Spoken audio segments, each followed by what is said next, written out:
think I have a problem. The problem that I have is that I can never settle for. And I'm not, guys. All of you all tuned in, all the millennials. I'm not endorsing OnePlus, but I love their tagline. I can never settle because every time I reach some particular point or a threshold, I start panicking.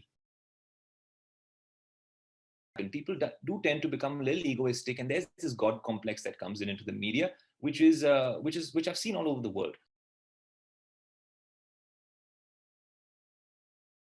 I don't think you need an introduction, but still humor us. Tell us who you are and what do you do today. Absolutely, yeah. So when people actually ask me for a one-line elevator pitch sort of introduction, what I like to say is something which sounds freewheeling, but it's actually true. So if you want a one-word sort of introduction, it's content. And if you want a line there, what I like to say is I spend my day talking to cameras and microphones, safe in the knowledge that nobody ever tunes in because we all hype up all our content. We do stuff like that. It comes within this whole ambit of personal branding. But I don't know how many people actually are engaged. We will discuss what those numbers are like when you can actually retain the attention of someone and how you can play inception with someone's mind. But yes, what I do is I am a television host. I am a content strategist. And yeah, I do all sorts of things when it comes to the content world, from radio to podcast to television, writing. And yeah, just make sure that you're relevant in this increasingly connected world. And it's not easy, right? Because everyone's craving for every other person's attention. And in that space, you've carved out a niche for yourself. So talk to us about early days. What was childhood like for you? And how did you get started at an early age, if by any standards? Karsh, it's actually interesting because I feel like this is the time when you actually enter the workplace and you end up in an office in a media organization or even at a content company or even a tech company or a startup for that matter. And the original, sort of bureaucracy is broken because this is our time, right? In terms of being sort of iconoclastic, where your designation doesn't matter as much, where your cubicles don't matter as much, where your age doesn't matter as much, your degree sort of flows in from one thing flows into another. I started off, yes, very early, but I'll come back to why I started off that way with you right now. Because in answering your question, it takes you back a long time. You said celebrity at 9, nothing like that. But yes, I was exposed to the content world at the age of 8 or 9. I remember it was my father is I like to say that my father is the OG when it comes to the content world. And I just ended up hopping and trotting along with him to a recording studio. And they said, hey, you want to do a dubbing commercial for us? Or the modeling's done, but why don't you come and dub for us? And I said, sure. And this was in 98 or 99. And they gave me 750 rupees to dub for a cute kid who couldn't get his dialogues right. I thought it was fascinating. I got great food. I got 750 rupees, my first paycheck. And I came back home with this 32 teeth smile across my face. It started off then. It built into more voiceovers, it built into radio, it built into TV. And then eventually we were cartwheeling straight out of law school, running away as fast as you can from the legal industry and the boring black and white legal fraternity straight into the media world and quintessentially diving into the deep end with my time at CNBC. Yeah, and we see that a lot among millennials and Gen Z about what you study is not necessarily what you do. So, talk to us about your journey after law school into the media. How did you carve a niche for yourself at CNBC?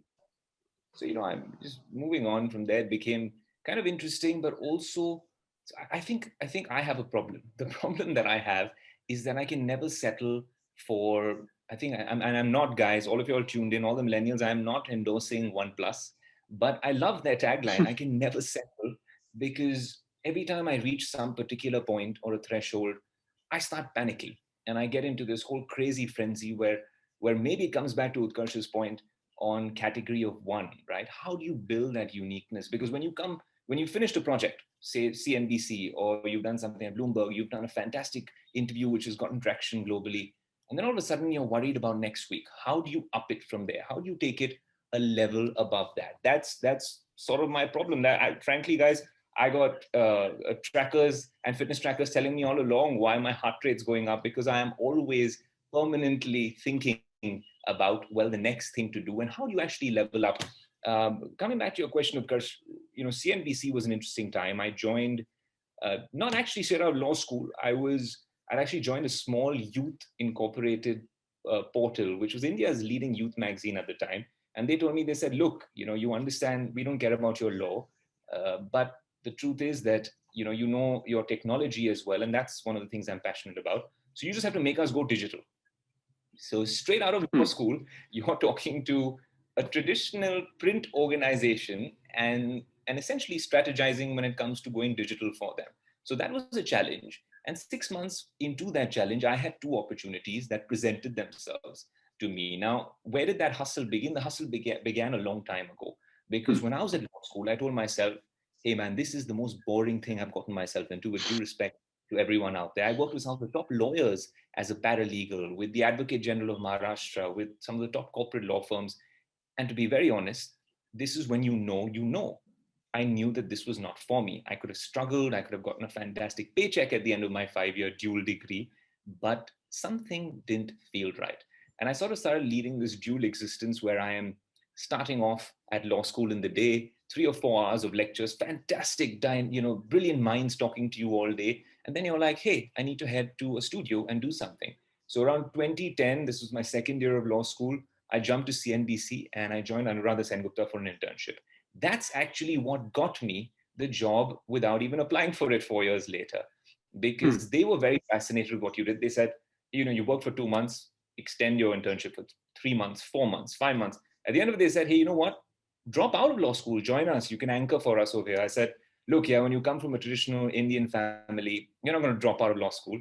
At least back then, it wasn't the thing to do. Now, I know a lot of people do that. And a lot of my friends actually did it and moved to other courses. But this meant drop out of your education, which was sort of a taboo. No matter how liberal your family is, it's a little scary to do that at an early age. And I said, you know what, I'll be back. I finished all my legal experience and stuff like that. And then whilst I was at that youth magazine, I get a call. I get two calls actually in the span of a week. The first one was from Star Sports. And I'm passionate about football, right? They said, come down for an audition. We're looking for the next John Dykes. For anyone well versed with the football world, John Dykes is the holy grail of sports broadcasting, right? I mean, if we could even be 1% of him or have 1% of his career, anyone out here would be happy. And they were talking about starting to create indigenous content in India for football, because they thought that's the next untapped opportunity. After that, they said, within a year, that would have entailed launching this fantastic product called the Indian Super League. And throughout our conversation, I'll tell you how karma works really in strange and mysterious ways. I went down for that audition. They said, great, give us a couple of weeks, we'll get, and I'd never gone down for an audition in my life. I come back 4 days later, I get a call from CNBC's HR saying, Menika Doshi wants to meet you. I said, Menika Doshi is one of the leading journalists in the country. I said, she said, I'm so sorry. How do you guys find out what I do? I've just come out of law school. I'm this young guy. They said, no, you'd interned here. We'd seen a couple of PTCs. PTCs are piece to cameras that you do when you're in the journalism world. And they said, you know what? We want you to come down. And have you finished your studies? I said, yes, I'm a BLS, LLB. I said very proudly, I'm a lawyer. And at that point, they say, all right, come down. Now, and I don't know if someone knowing the CNBC folk is actually tuned in, but this is the truth. So I shall speak nothing but the truth. That's going to be my first rule, Utkarsh, for our conversation. And it's a great rule. So just being candid about it, the chat usually with her, if someone goes into a room with her for a chat, it's not going to last more than 5 minutes. Either you come out crying or you come back questioning your very existence. Strangely enough, that chat went on for 1 hour, 40 minutes or something like that, 1.5 hours plus. And everyone in that newsroom looked at me saying, what did you do? And I said, I asked her for advice. I walked out of that room and the next day I had a job offer from there. So I was at this very pivotal juncture. Should you go down the freelance path where maybe you'll become the next John Dykes if you're good enough, or should you take up a job where people are advising you against joining a traditional newsroom because, hey, that's Jurassic Park. Do you want to become another dinosaur? So, at that point, it was this huge dilemma in my head. But I realized that, look, you've got your degree and there's no harm in learning from the people who are at the very top of their career. If you have, top journalists like Menika Doshi and Shireen Ban, who you're reporting to. I think there's so much to learn from their every move, from, just observing them as an understudy. I think if you can be the Micros to that Harvey Specter, it works out really well. A couple of years into that job, there was a big rejig at Network 18 and ownership changed, and that's a whole other story. And a lot of the journalists we saw all over the group had moved on. They were moving on to set up some of their own ventures. Digital was the new buzzword. And so at that point, my boss at the time, Menika Doshi, said, "Hey, you know what? I'm quitting. So are you quitting?" This was a lunch conversation where I was made to cancel my shoot. Are you quitting? Are you going to join me, or do you want to join some other place? So those were the three options in a nutshell. And the second option, my cross question as the lawyer and me obviously said, "Hey, where do I join you? Where are we going?" She said, "Oh no, it's a leap of faith. We'll figure it out." So I said, "Okay." But if you keep your ear to the ground and you're a proper khabri journalist, you figure out that good things are You got to happening in be, right? Otherwise, the if you don't know the hidden networks, it's very impossible, very always. difficult. So the buzz and the word on the street was that Bloomberg was coming to India, not as a code share or as a identity or a brand share, so to speak, but it was coming down for the first time to any country outside the US. And Bloomberg, being massive, kind of pissed off that CNBC had grabbed all the market share in India, saying, "Hey, you know what? We want to set this up." And they were coming down here, and for the first time, they would be investing equity in a venture. And obviously, the person who was going to be doing this was Raghav Bell. And Raghav Bell is quite the OG when it comes to the media industry, and someone all of us look up to. So, look, Utkarsh, 20 years ago, before this decision-making process for me, I'm guessing everyone, after the NDTV era had kicked off, the next big jump happened when all of them moved to, when the Network 18 era was set up, the CNNs and the CNBCs. Right. In the same lifetime, Which year are whilst we talking about? are we talking about the setup of Network 18? Yeah, which just so that some of our fellows are not Indians, so that they'll be able So I to think better Network 18, relate if you tell the yeah. Network 18 would have been set up in the late 90s, early 2000s. And for those of us who are tuned in who perhaps aren't really aware of the might of Network 18, it's perhaps all of these interesting formats that you guys have enjoyed over the years. I trace them in some way back to Network 18 and the things Raghav has done, because it's been revolutionary over the years. And this man was coming back with a behemoth, a global tech media behemoth, and setting up something in 2016. So 16 years later, a guy like me who watched it starry-eyed from the sidelines when I was younger was now getting an opportunity to be a part of it. So it was a no-brainer. I joined and I set up BloombergQuint. We started off as a digital-first portal, and it was being beamed all over the world. Fascinating stuff.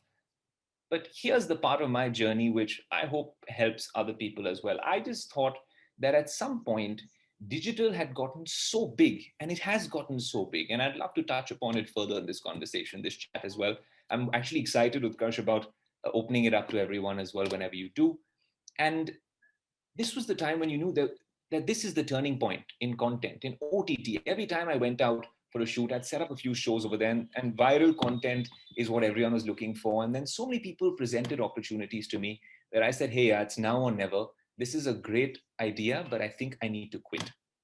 I quit with nothing in mind, and I left for a month or two to Russia, because my childhood dream was to attend a football World Cup. I took some of my savings and I said, "Look, I can't blow them up. I'm not a spoiled brat.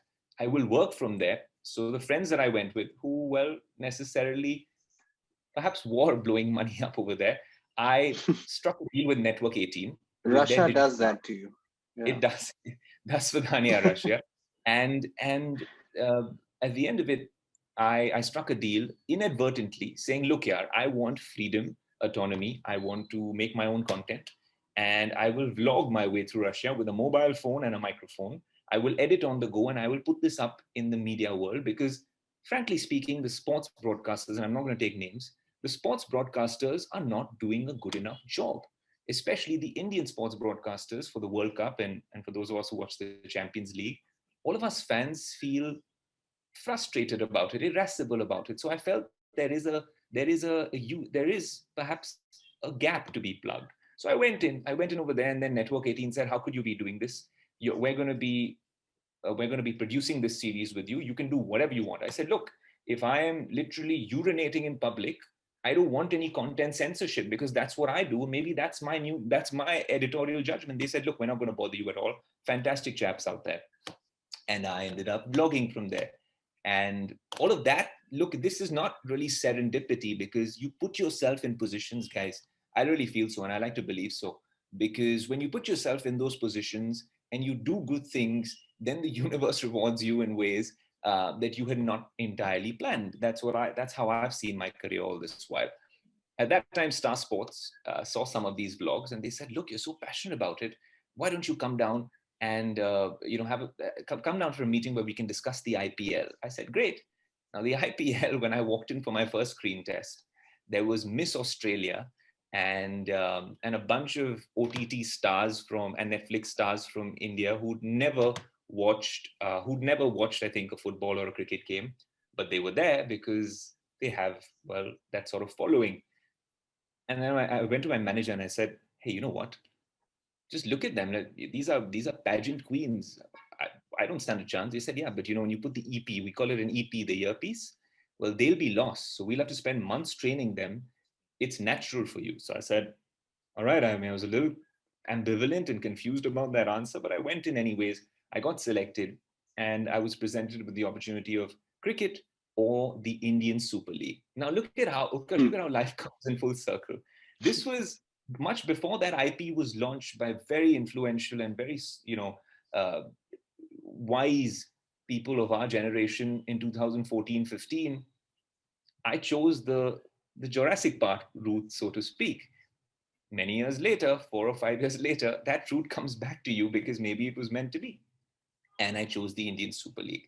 So from there, I transitioned into sport after having interviewed sort of heads of state, attorney generals, presidents of Supreme Courts, and stuff like that. And it was a great, interesting transition. But what was interesting was that, okay, you got one foot in the door, but in the sports broadcasting world, it's quite cruel. They don't give a damn about all these crazy big personalities that you sat down with and built a network with. And then they obviously don't care that you're a lawyer. I think that's the last thing that they'd worry about. After that, you realize that you're doing all sorts of things, and then Netflix happened, and Bad Boy Billionaires had seen some of your stuff. Now, all of your stuff that's actually put out into the media space, at least in our world, I think that comes around like a boomerang, because you don't even know what that one thing is which sticks with your viewers, Right. which sticks Yeah. with your audience, and then it comes back and they say, "You remember that?" And you've done around 700-800 videos, right? So you're rummaging through your library and you're like, "Oh, of course, yeah, I remember that, but I think I didn't do a good job at that." They said, "No, we loved it, so hence we're doing this, and can you join us?" And that's a lot of projects, Utkarsh, have come about that way. Yeah. And after Netflix, which I feel is really unfair for all of us desi content creators and sort of journalists and media people and camera facing people, because it's this digital effect, right? The Netflix effect compounded with the lockdown effect, which is what made Tiger King Yes. the number one documentary. Now, on another day, if I ask some of my friends to watch Tiger King, they think I was high on something. I thought it was fantastic Yeah. content, but I was sitting in Yeah. this room watching it on this TV, and I thought it was the most fascinating content. Love is Blind, stuff like that really picked up, which Netflix hadn't gotten into. Patriot Act. Now it's been obviously called off with Hassan Minaj. It's fantastic content. I don't know why they did, because I think they don't think the future for Netflix content is talk shows. That's a very cable network sort of approach. But Mm. Hassan Minaj's videos with ratings were through the roof. At that time, when Bad Boy Billionaires obviously got caught in litigation, because you're dealing with very influential people who are going to put a spanner in the works, and there were multiple cases across the country. It got But how delayed. did you even get that? How did you even get that role? Like, how does Netflix? I have a very, very, very small. I have a movie on Amazon Prime where I have a tiny role. I mean, one that I did a long time back. But in this Bad Boy Billionaires, you're like the front and center of Netflix. How did you get that role? And tell me, give us the preparation for all of that. And the stardom which you sort of already had, but like Netflix really like catapulted it even further? No, spot on, man. That's a great question, Utkarsh, because I'm going to answer it from back to front because I think it's really unfair, and that's the point I was trying to make, which is that we've created hours of content on world-class platforms around the world, um, primarily built for an Indian audience. But given how millennials and all of us are connected, someone sitting in South Africa, someone sitting in London, leads quite a similar life to all of us. So Yeah. pop culture references aside, at at that point you realize that Netflix with that one show perhaps got so much more traction than all the content you had put all your life's work into. Yeah. And you realize that was the Netflix effect. But coming to your question about how do you end up on something like that, I hadn't imagined it in my wildest dreams. In fact, that wasn't something that I wanted to do. The kind of offers that I was getting were eventually to do things on BBC, to do things on OTT where they don't reveal whether it's Netflix. Because often what happens is the model is such where they create that content and then they sell it to these OTT players.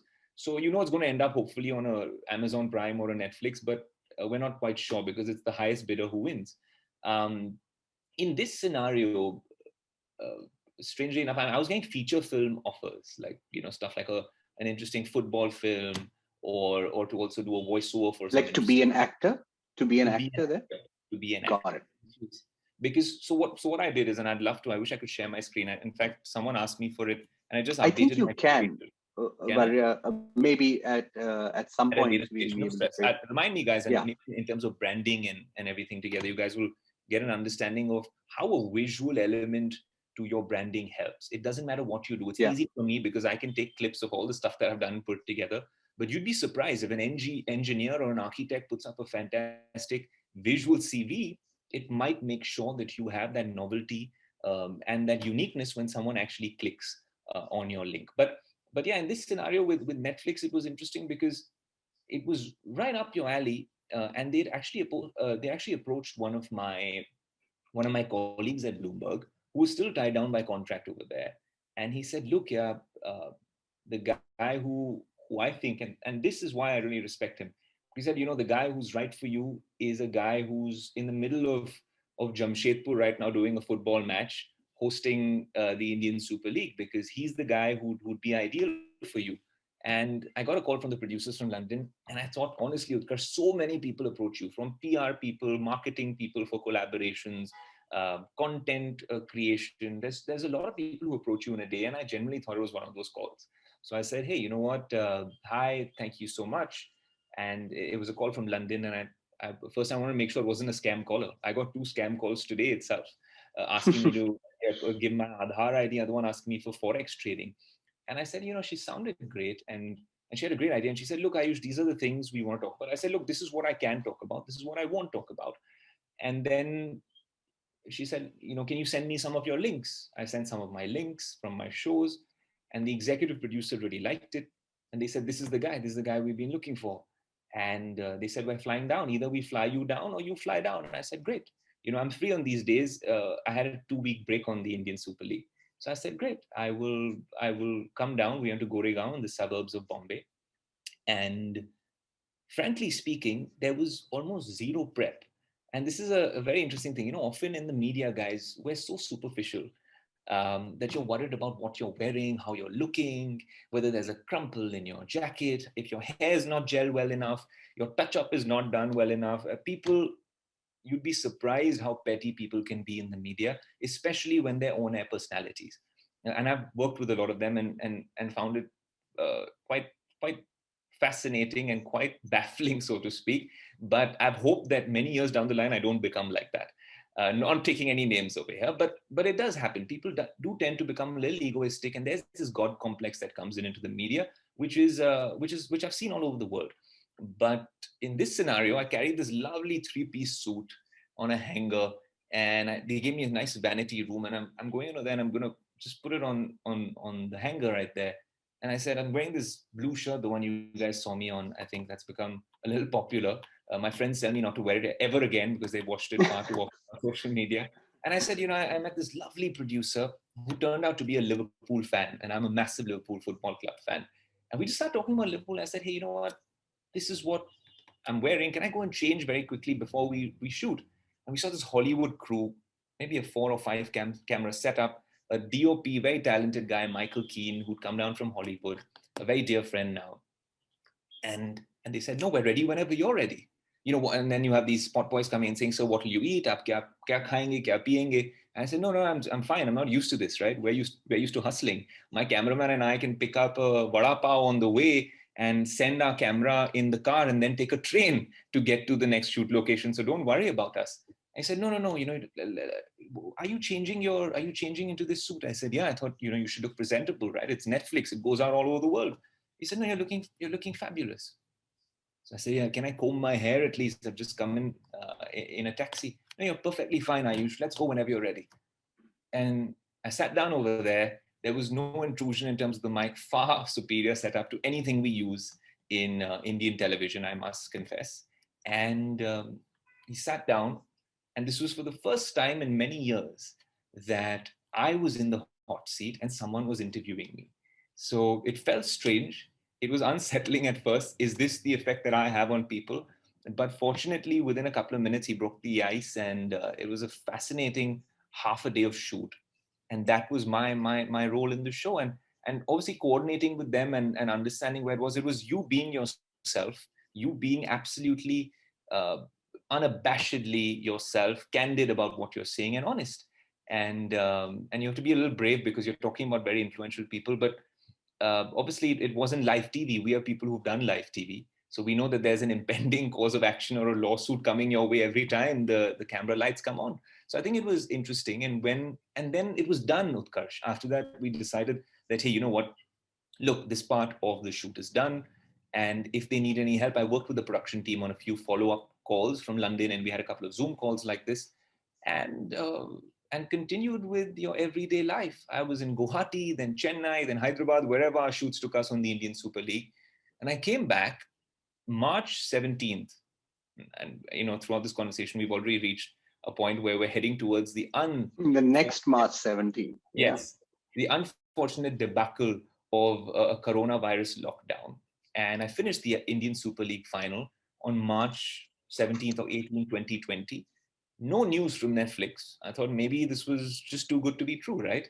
And we wrap up the final, and I come back to Bombay and I say, you know, I'm going to take a break. And I book my tickets for Europe because I thought, just like the World Cup, we had worked out a fantastic content proposition where we do stuff from the Euro. And the Euro was supposed to happen in the summer all over. The first time it would happen all over Europe. And we had this perfect plan charted out. And boom, coronavirus happens. And we're all sitting at home and then thinking of how you reinvent, thinking of how you sit down in this room, start a podcast, how you sit down in this room, start blogging, how do you travel for your meetings safely to Dubai and then come back with content. Um, and then I spoke to the Netflix producer. They said, yeah, you know, there's a lot of stuff happening. We can't talk about it right now. Of course, there was a lawsuit that was impending and sort of restricting that release. And then a couple of days later, at 11 a.m., one of my Bloomberg colleagues, actually, strangely, before the Bloomberg, the intellectia at Bloomberg apprised me of the situation, my gym trainer was this 19-year-old guy who's at a fitness center. He says, hey, bro, what's up? I saw you on Netflix. And I said, okay, now this can't be a prank because it's out. So I think what they'd done in a clean swoop was the minute the court gave them permission, they put it out. So it was already packaged and produced, just waiting for an official release. And I think at 10 or 11 in the morning, it went out. And strangely enough, clearly people were very jobless during the lockdown, and they weren't really doing their jobs because they binge watched the whole series much before I had my first cup of coffee. So interesting times. Netflix has, we call ourselves like the Netflix for careers. And we were just looking at the Netflix numbers in India. There are multiple million paying subscribers. And I think Bad Boy Billionaires, your show, was among the top for a fairly long time, or one among the top. So clearly, just like look at the numbers. But as we move forward, I just want to touch a little bit on authenticity, because Yes. On Netflix, the way you shot, it was very be yourself. And, you know, you don't need to wear a three-piece suit. You don't need too much makeup. You're ready the way you are. Have you witnessed a shift in media or in where people are prioritizing real people talking real stuff much more than, say, celebrities talking about, the fancy life or, unrealistic. So how is, like, what's the sociologist perspective on this? And this is really important because a lot of our fellows are young professionals trying to create their category of one. Mhm. How can they leverage media? How can they vlog? How can they really create properties that can scale and maybe one day be like you, get a Netflix show? Very interesting, Utkarsh. Yeah, I've done a lot of these, and I'm most Varya. I'm really glad that that you made this happen with Utkarsh, and the Utkarsh is asking all the questions because they're so relevant that they ensure an incisive and well cut out answer. It's interesting, Utkarsh, because look, people, it's not a one size fits all approach. It's easier for me to say these things because I work in the content world. And now as a content strategist, when you work, what is a content strategist, guys? For all of y'all who are uninitiated about it, it's someone who's worked and gotten gray hairs now working in the content world. So because you've been scripting your stuff, because you've been producing your stuff, because you've been anchoring, and then you've been post-producing it, that means editing and packaging that content piece and putting it out in the public. Or for a particular client, if Utkarsh is a better speaker than I am, then maybe I'll do the scripting and the production and make sure that Utkarsh talks and briefs him and he becomes the host for that particular conversation or that content piece. That's what a content strategist does. The only difference is if you're using this with brands and organizations or doing something interesting with network capital, then they won't necessarily call you a journalist. A journalist or an executive producer works on well the journalistic side. Now, same skill sets required. It's like a lawyer working, and unfortunately, I'm using this law example. I don't know why, but it's like a lawyer working at a law firm or at a court as a counsel with his counsel practice, and then he hones those skills, and then eventually joins a Netflix as head of legal affairs. Right at the end of the day, he's learned exactly the same skills, and he's displaying them and manifesting them in different ways.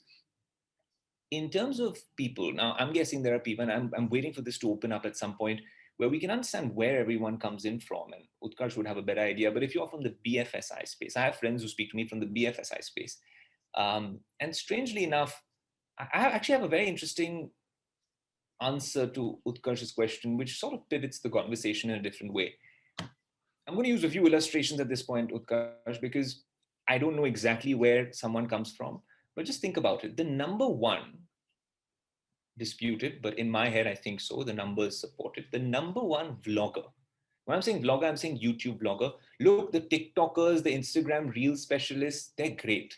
But for me, someone who comes from the hard hitting, long form content space, I really look up to some of the YouTubers because I think they've done well. And I think they do.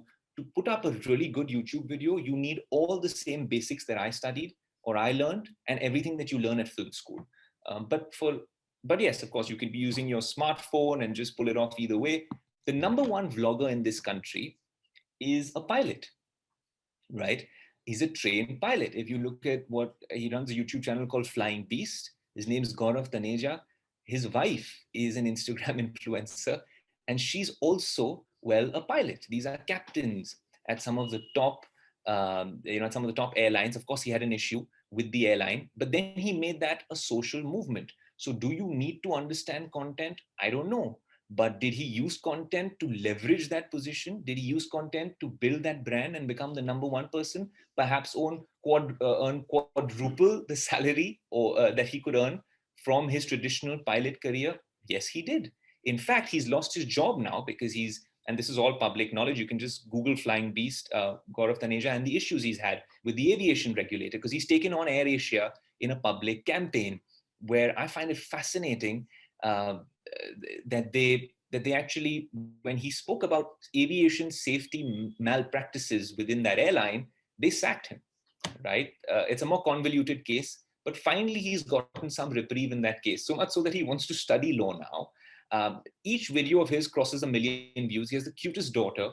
And if one YouTube channel would pull in, say, I don't know, look, there are many estimates, but if you could earn anywhere between 20 lakhs to 2 crores with your online persona, right? Which a lot of us salaried individuals cannot at this point.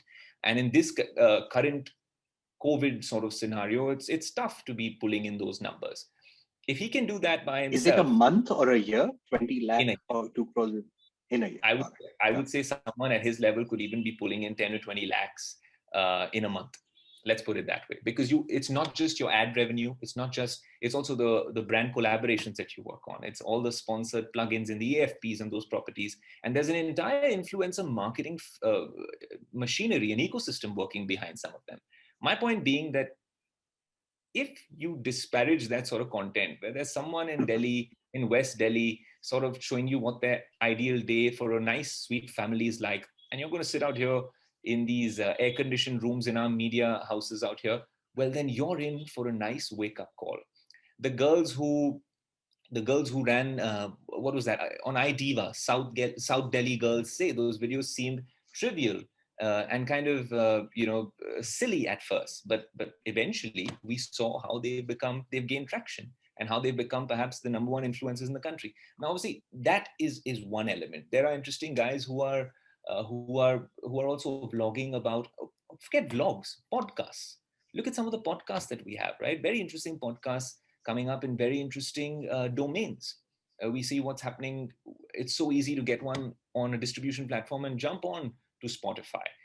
Do fantastic video podcasts as well. So if you believe that you have some sort of domain expertise or domain knowledge, well, then I believe that, and I would say that you should really hone that and sort of let us all soak in whatever you have to say through a content lens. So if you want to do through a podcast, do through a podcast. If you want to give great investment advice on Instagram, give it on Instagram. If you want to make good reels or TikToks, I mean, not in India, of course, for that particular example, but great. If you want it to be superficial and silly, there's still a lot more things you can do. If you want to set up a Facebook group like Network Capital, build a community, great. I mean, that's a fantastic use case as well. You're doing such interesting things with Network Capital TV. We have a platform like this now to chat about it. So I think the sky's the limit when it comes to what kind of content you can create. Do you want it to be an alternate source of creativity and income? Do you want it to be your mainstay, a good backup whenever you're sick of your career? Because us millennials get disillusioned with our careers so soon. That's up to you.